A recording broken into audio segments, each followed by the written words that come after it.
Hey there, this is our second edition of the Intensified Life TV series about being unstuck, getting unstuck. For 2022, I just felt like there are a lot of folks who have experienced being stuck just like me, and I wanted to give you some great resources.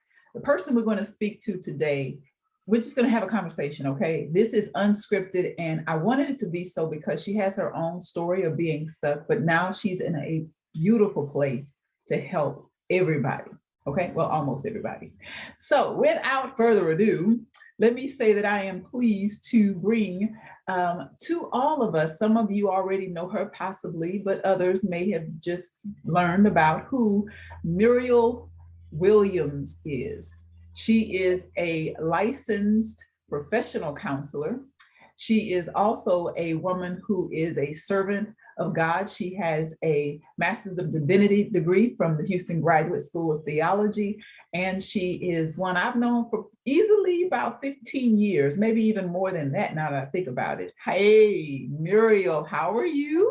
Hi, I'm good. How are you? I am great. I am glad that you consented to do this. This is pretty raw and it's pretty intensified, but I think we're going to help some people. So let me just say this. I already told everybody a little bit about who you are, but I know you have your own personal journey. I wanted to focus on just helping people to get unstuck because I know what it's like personally to feel like you need to move forward and you just get either paralyzed by analyzing everything just too much, or you get overwhelmed by whatever it is you feel like you need to do or not do. And sometimes you feel a little depressed because if you don't have resources, you don't have support, you just, maybe you've made some bad decisions and there's some regret, and some disappointment.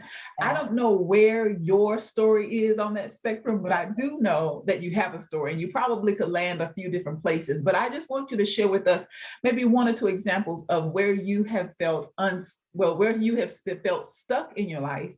And then we'll talk about how to get unstuck, because I know you have some information you can share with us to help out. So let's just get into this. What's going on? Where have you been stuck in life?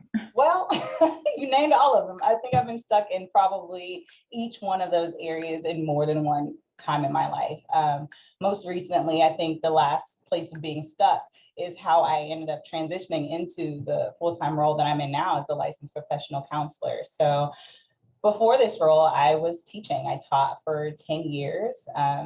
And something along the way said, okay, this is not exactly where you're supposed to be. It goes back to, I guess, 2009. You talked about me having a Master's of Divinity from Houston Graduate School of Theology. So it goes back to that. In like 2009, I was driving down the freeway and I saw this sign, a billboard that said, "Is God calling you?" And the billboard was for Houston Graduate School of Theology. And I was like, oh no, it's not calling me, not me, that's somebody else. And so kept teaching, started teaching that year, and I taught for about 3-4 years, and something was like, okay, this isn't it.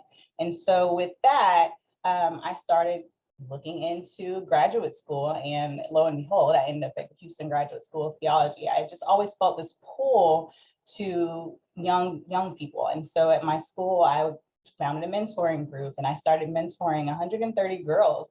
And it was at that point I realized I was stuck. I was stuck in the comfort zone of teaching, but knowing that there was something more that I was supposed to be doing. So let me pause you, and I know we're having a conversation, but I do want to identify that sometimes we feel like we're moving forward, but we end up in the same situation. Maybe, kind of how they say it's the same devil new dress. It's the same devil new suit for the ladies. Right. But you find yourself in the same dynamic. So how did you realize, what was it that led you to really be able to identify, okay, I'm stuck in the same thing? I think it was the comfort level. I started feeling anxiety about going to work. I started feeling like this is not where I'm supposed to be. Almost having panic attacks sometimes because I would pull up to my job and I'm like, it's just something just doesn't feel right. And I think it was that place of discomfort that led me to, being able to step out on faith and say, you know what, I don't know where this is going to take me, but where I am right now is not where I'm supposed to be. And so it was really, it was a journey because, I've always had faith, I've always been a woman of faith. But again, that comfort zone, you get stuck there, you don't know how am I going to get paid? Is my check going to stay the same? I was comfortable with a teacher's salary. I know I'm getting a check every 2 weeks. And so stepping out to do something different felt uncomfortable. But the field I'm in now, I work with eating disorders full time, and part time I'm doing private practice, but we talk about this idea of avoidance. And so for me, being stuck in that place was a way of avoiding the anxiety and the distress of what I thought I could not handle, or I thought I could not. So I kind of overestimated, my inability to succeed and underestimated my abilities. Oh, say that again, please, please. Yes, Repeat that. I overestimated my inability, or the stress that I would feel, and the anxiety, and underestimated my ability to actually be successful and to cope with that. Wow, that blessed me. Now, I've been there, and I'm talking recently. Like, you can get overwhelmed with so much of what you believe to be this huge transition, this huge task, this insurmountable whatever it may be, and you forget that, first of all, as a person of faith, you really do have favor. God is on your side. Like, what? Why am I tripping? Right? Like, that's I got what I need, everything I need. But I do want to ask you, because this was so good when you said it was the discomfort, it was the uneasiness, the anxiety, and you were in a space that was familiar to you, but that familiar place became uncomfortable. And those are some trigger signs. Those are some really important things to identify, because sometimes we don't know what it is or how to identify why I'm doing what I went to school for. Right. But I'm feeling like I don't want to do this anymore. Right. Oh my goodness. And you then realize I'm stuck in the same routine, but because we're creatures of habit, we don't always think about what is next. So how did you get to the place of being able to process what you need to go through to get unstuck? Well, I think part of that also was dealing with, the fear of it, and understanding and accepting that it's not going to be easy. I'm going to be terrified. And in order to, they have these two things for fear, right? Face everything and rise, or fear everything and run. And so I'm like, okay, well, either I'm going to rise to the occasion, or I'm going to stay stuck in this place where I'm uncomfortable, where I don't feel like I'm supposed to be. And so I started researching schools. I started researching, well, what is it that I can do differently? Because I was working in what I graduated to do. I went to school as an English major. So I'm an English teacher. I'm doing what my degree said I was supposed to do, but it wasn't comfortable anymore. And so started researching, ended up at HGST, got accepted into the program. And so even in the program, while trying to do something different, I was still uncomfortable. And I'm like, okay, God, I know this is where you told me I'm supposed to be, but I still don't feel like this is it. And so it was still kind of like having to trust God that, he's leading my path. And, and in my mind, I would think, okay, well, this is what I want to do. So it was kind of relinquishing some of that, like, control over what I thought should be my life. Now, go back and give me that acronym again. I only know one of them. Okay, so fear. Give me the fear. There's two. So fear, face everything and rise. Okay. And fear, rise. And rise, like you rise into the top, or or forget everything and run. Oh. So okay, I didn't even know one. I didn't know those two. So let me give you the third one, because some of us know this third one. It is false evidence appearing real. Yeah, I've heard that one too. Yeah, but I like your two, because all of that means there is a response. Like, we always respond to fear. We either drive forward, it pushes us forward to overcome it, or we run away. And if I connect that with what you said earlier, usually we run away when we feel like we are inadequate to be successful. Right? Absolutely. Okay, that's good stuff. Now let me add, so before we move forward a little bit, give me one other example of when you've been stuck in your life and you knew it. How did you find out that you were stuck? What else has happened? Well, I would say probably the most monumental one, and the one I talk about now without having such strong emotion about, was I actually was in a domestic violent relationship, and that was a part of my story for about 4 years. And it was at that time, I was raising a child with this person, and realizing that that's not the environment I wanted my child to grow up in. That's not, what I believe that was supposed to be, for my life. That's not what I believe God had for me. And just feeling stuck in that moment. And I know a lot of people that struggle with domestic violence situations, they do feel stuck. Like, where do I go? Who's going to help me? How can I do this without this person? But for me, it was understanding that in order for me to be successful, in order for my son to grow up and be healthy and to be happy, I had to leave. I had to get unstuck, because if not, something terrible could have happened to both of us. And it was a terrible event, actually, that catapulted me from being unstuck. Wow. Wow.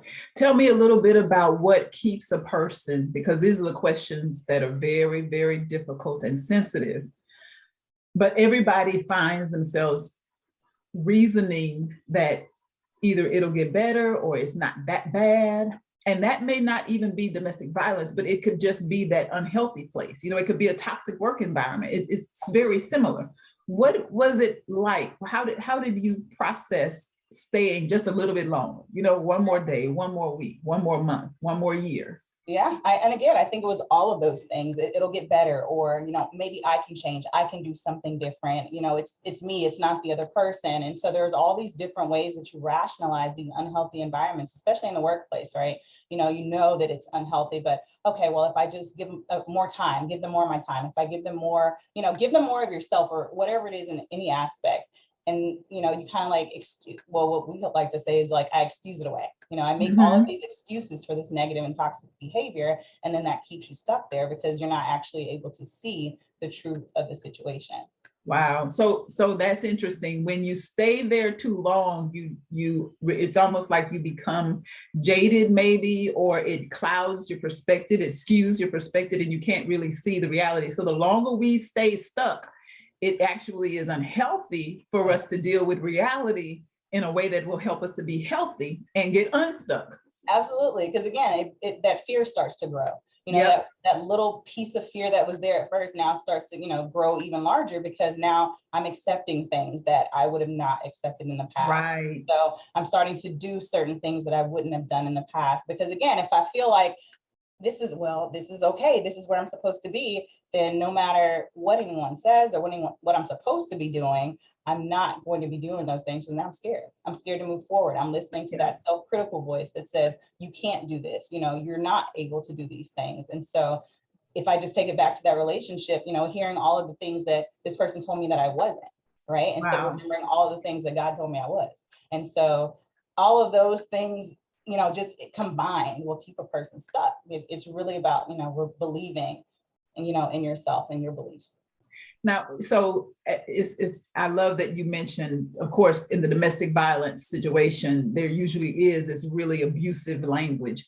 But what's interesting is even in the other conversation about school or transition in your career, we can still have abusive language, but it's from our own inner voice. It's our own doubts. It's our own disbelief. And either way it goes, being stuck has to be fueled by something. Normally, it's like this tether to whatever is holding us back, whatever we're comfortable in, or whatever it is that fear, whatever that fear is, which is why I believe it's so important to identify the core fear, identify what it is, speak it out, pray about it, get some prayer partners to hold you accountable.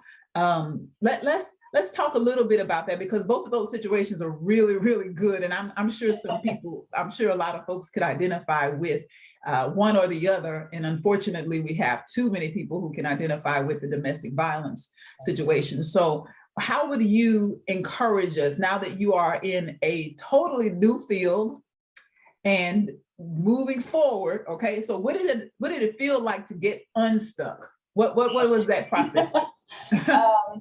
I wouldn't be lying if I said it was easy. It felt at times grueling. It felt at times beautiful. It felt at times overwhelming. But once I realized that I was actually moving forward and I was no longer like stuck, and I actually had so many opportunities and so many things ahead of me, it was almost liberating. It was almost like, this is what you've been waiting for your entire life, to feel free, to feel like you can do and be, and all of these things that you, again, feel like God has called you to do. And so again, it was about really silencing that self-critical voice, that inner critic that kept saying, this, you can't do this, this is what you're supposed to be, society or statistics say, based on how you grew up, you should be doing X, Y, and Z. And so it was about silencing that inner critic. Kristen Neff, she studies self-compassion and this idea of the self-critical voice and self-compassion. And so we're, a lot of us are growing up in this world of, if you're hard on yourself, it pushes you to do better. Well, studies show that, being critical and, hard on yourself actually leads to anxiety and depression. It's the self-compassion that is going to help to propel you forward. It is actually, speaking kindly to yourself as you would speak to someone else. It is actually understanding that, common humanity between people, that we're not perfect and we are going to make mistakes. And those are the things that kind of helped me to, move forward when I realized, okay, I can forgive myself for the mistakes that I've made. I don't have to, feel like I have to beat myself up over and over and over because I'm not this perfect person. So it was definitely a journey of forgiveness, exploration, self-compassion, and just being focused on what, was ahead of me instead of what was behind me. You're muted. All right, you're back. So sorry about that. This might be a bit much for some folks, but I heard 2 F words. and both of them are very important. We talked about the fear piece, but forgiveness is a major one that will get us stuck every time. And sometimes we are the worst at forgiving ourselves, letting ourselves off the hook, not being, and that positive, encouraging, reassuring self-talk is so important. So now that you are doing that, it helped to move you. It's almost like that's the grace. I'm gonna call it greasy grace. I love it. That's the grace that kind of lubes you up and oils you up so you can get unstuck. You know what I mean? It releases you. It kind of releases you so that you can move forward, because otherwise everything just seems to tighten in all around you. That's why you get panic attacks. That's why you get anxious. That's why everything's tightening and everything's closing in and you can't move it. We were created to be free.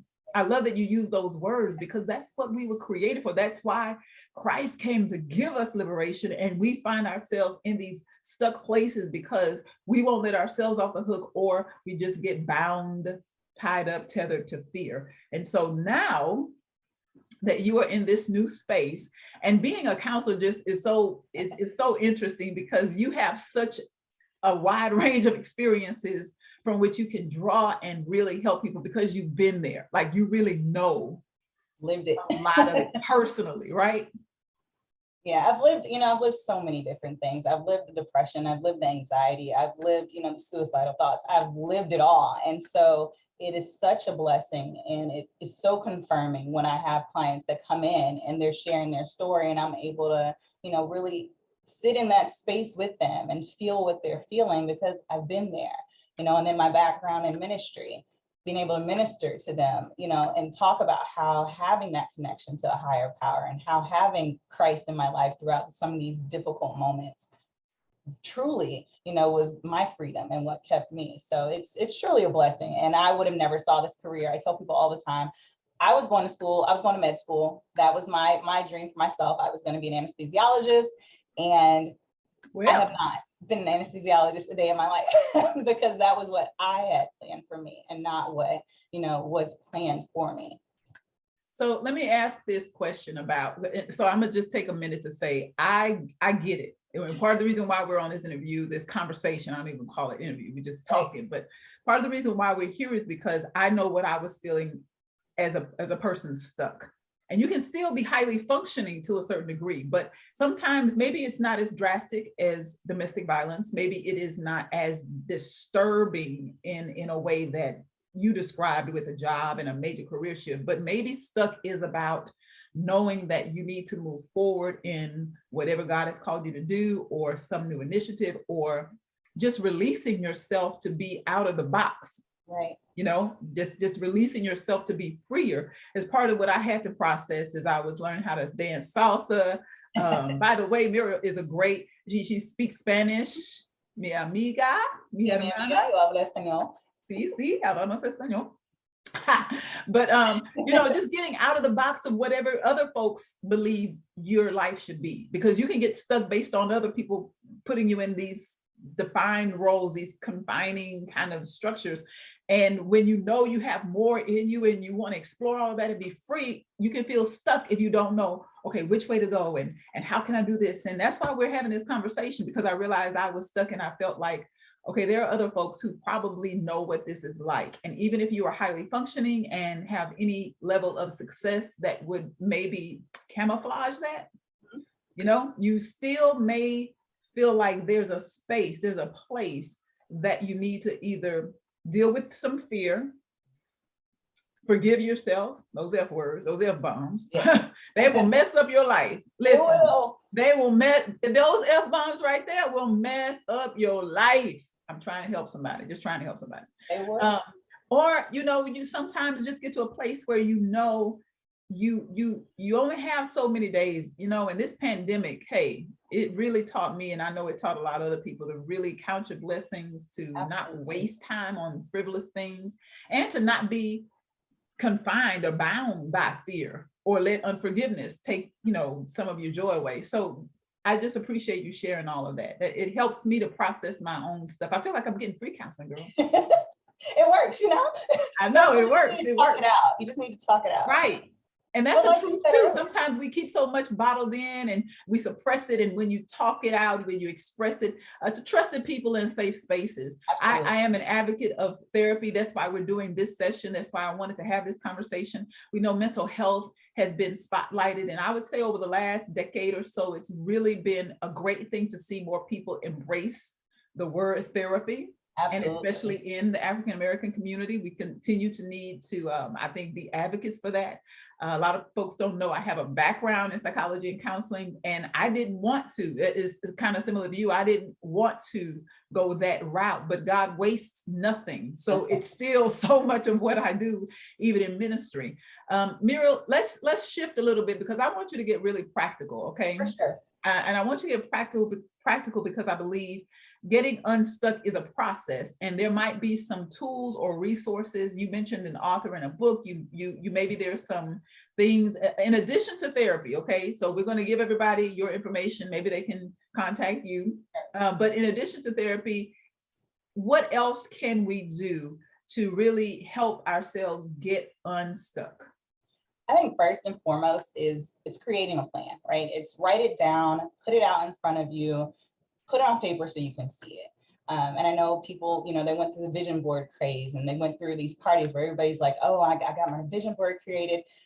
But studies do show that when you write your goals down, you're more likely to achieve them. And so first things first, write it down. A pastor I like to listen to, Michael Todd, he shares his story about how he wrote his plan down for his now church on a sheet of paper. And he kept that paper with him as a reminder of, one, what God told him to do, and two, what his dreams were. So write it down, you know, get it out there and make it plain. Second thing, again, we talked about it earlier, change your perspective, change your self-talk, change the way you speak to yourself about yourself and your abilities. That is gonna, you know, create a monumental shift in how you do things. One of my good friends, and she's also a therapist as well, Jotina Buck, she wrote a book called Change Your Language, Change Your Life. And it is so profound. If we would just change the way we talk to ourselves on a daily basis, you know, it's amazing how things start to shift. Starting small, you know, I think you spoke about it earlier, talking about this idea of just feeling overwhelmed with, you know, just beginning. So start small, you know, pick, you know, small things to do at a time, make a to-do list, check things off. You know, it's that small progress that's going to snowball into you feeling like I got this, and it's not so overwhelming. So being able, again, to just begin and to get unstuck starts with starting. You know, we can't start a process if we don't start. And again, that goes back to, you know, being able to face that fear of, well, if I started, is it going to be successful, or am I going to fail? Or, you know, being able to start, though, can give you that confidence to keep moving forward. So we are here because I had to get started. Yes, I mean, had to jump in. I know, and that, so it is really crazy how, listen, people of faith are not immune to those F-bombs. Not at all. Okay, dealing with fear, and I really attack that. But sometimes it is forgiveness. Sometimes it is just a matter of, am I going to be okay? That's a fear, but it's also about a faith piece because I don't want to miss God. I guess that could be a third F-bomb. Yeah, that's you know, a good one. it's fear. Yes, it's a certain type of fear, but it's also this thing about faith in that, am I really hearing God, or is this just another good idea? Because everybody else has some kind of podcast, YouTube, whatever. Is it a God thing? Or is it just a good idea? And I feel like baby steps, even when you take the smallest step, it helps you to get more strength and direction or clarity about whether or not you're going in the right direction. But the point is to get moving. So let's review, because those were really good tips. And I know plenty of folks, if you are watching this, you can probably identify and amen it. Yeah, right. Seriously, you were just talking about being able to write it down. I mean, we have scripture that tells us that we always like to quote, write the vision. Right, vision. In Habakkuk, we talk about that, but it's so true when you write it down. It almost it's like it's the first thing to getting this abstract idea to become something close to tangible, because there's something written that you can feel, that you can literally see.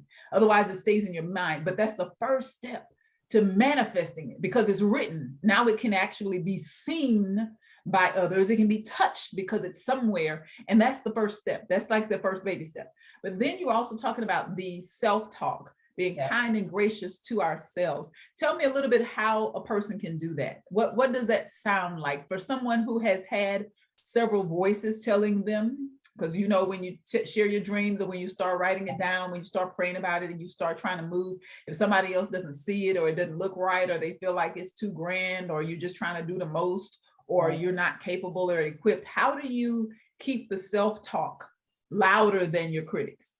Yeah, and see, that's where it gets difficult, because a lot of times the critics are the people close to us. So it's family, it's friends, it's people that, you know, we think are safe places and that we think we can share these things with. And so that's where it gets tough. And it's also helpful to remember that, you know, allowing them to tell you what you can't do, and not listening to your own self, who knows you better than anyone else, is gonna keep you stuck. And so reminding yourself when you're hearing those things, is this what I believe about myself? And if it is what you believe about yourself, I think that goes back to, you know, finding a therapist, talking about, you know, why is this my core belief? Where did this come from? Because sometimes the things we believe about ourselves are imposed on us by people that cared for us, or, you know, people that we thought had our best interests at heart, who were projecting their own insecurities on us. And so reminding yourself that sometimes what someone's telling me is not even about me, it's what they feel about themselves. And so again, allowing yourself to believe in yourself, change that self-talk. You know, sometimes it helps just, you know, when you're having those negative thoughts, just tell yourself, stop. Okay, let's stop.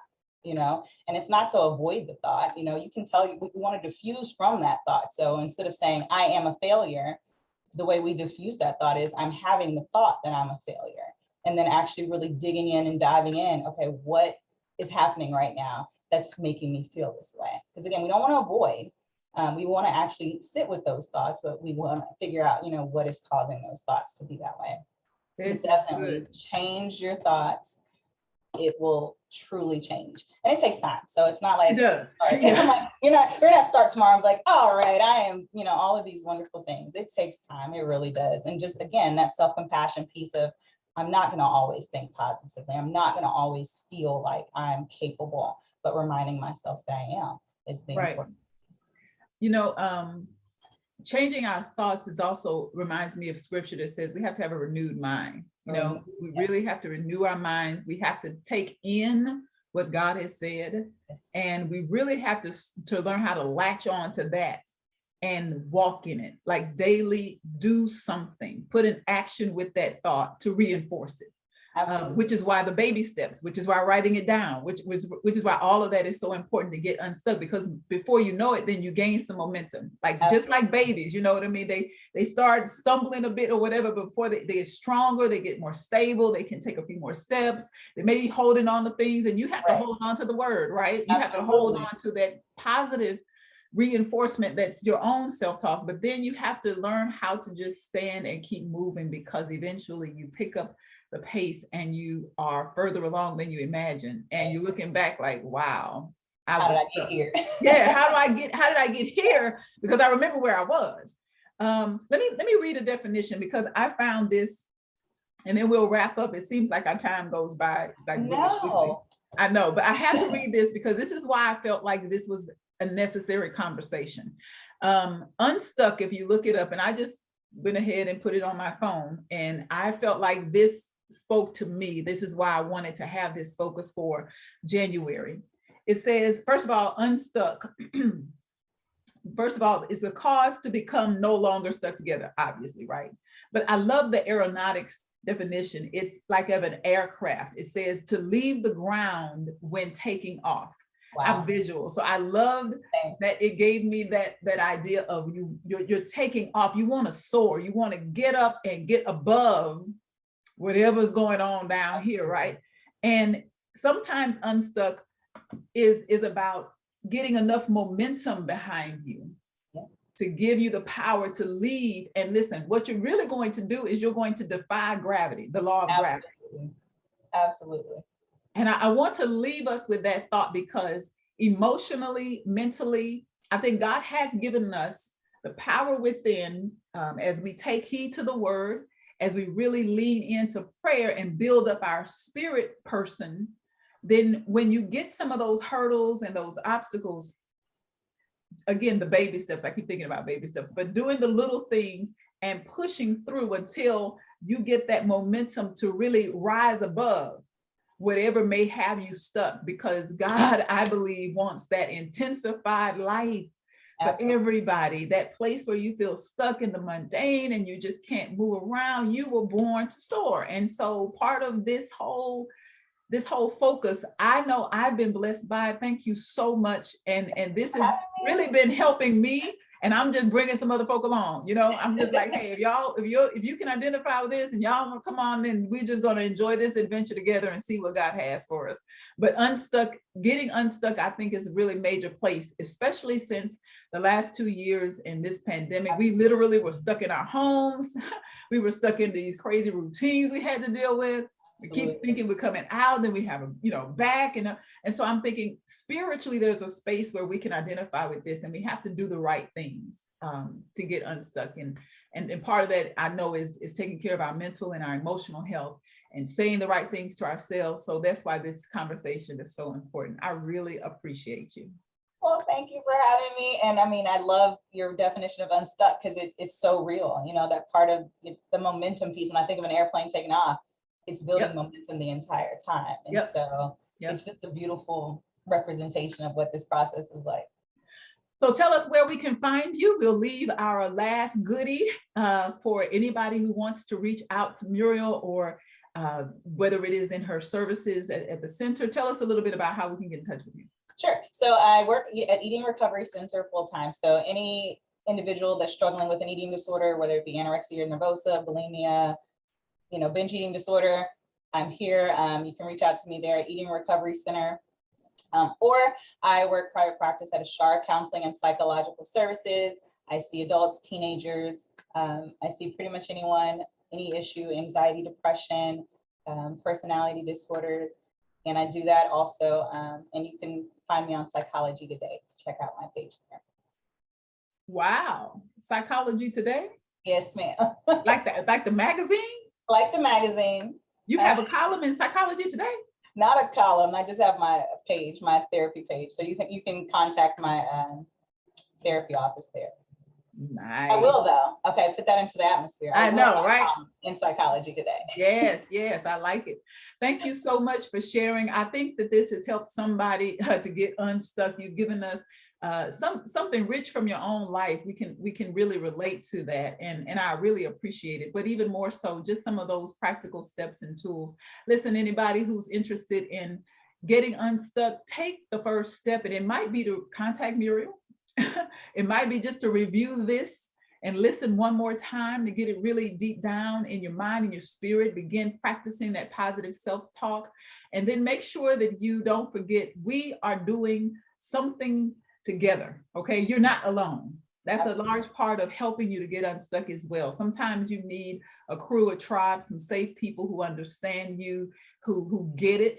I'm just one of them. I want it to be a blessing. And as much as I have had to process and journey through this, I guess this experience of getting unstuck, I figured, hey, why not invite some other folks who might be feeling the same way or can identify. And if you know someone who would benefit from this conversation, make sure you share it, make sure you like it, make sure you tell someone else. We want to get unstuck. We want to live the intensified life. We want to soar into what God has for us. And I just believe we are better together when we do that. So thanks so much for tuning in. We'll be back with another great opportunity to learn more about how to get unstuck so we can live the intensified life. It is an experience with God that will transform you so you can live to tell someone else about it. Take care. God bless. God bless. We'll see you later. See you.